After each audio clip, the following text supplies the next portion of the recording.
Valerie Bendersky was just 7 years old when he fled to Kazakhstan to escape the Nazi invasion of Ukraine. Now, nearly 80 years later, he has had to abandon his homeland once again, this time in the face of Russian invaders. You know, I'm not a statesman, just an 85-year-old man. But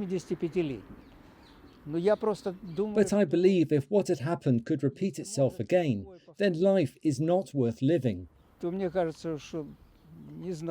Because it's a scary thing, simply scary. But I believe that this will not happen. I'm an optimist.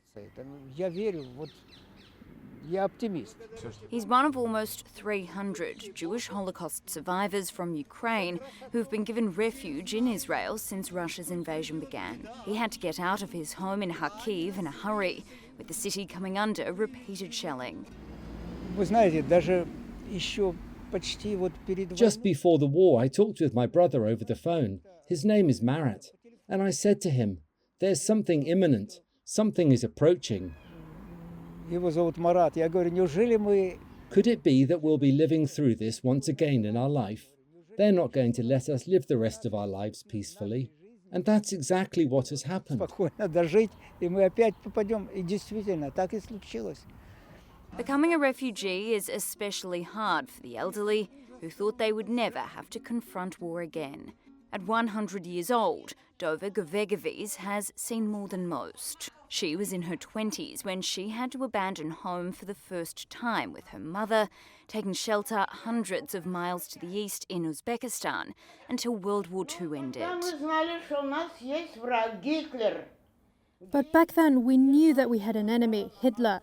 Hitler and Germany had attacked our country. But now it turns out that we're fighting against the country that we used to call our older brother.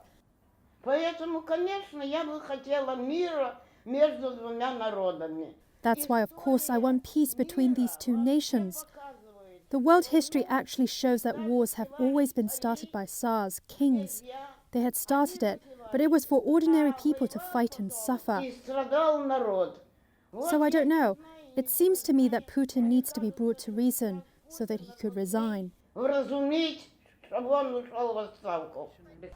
When the invasion started, she initially locked herself alone in her house before deciding that she wanted to immigrate to Israel and stay there for the rest of her life. Her journey was organised by Zaka, an Israeli emergency rescue and recovery group.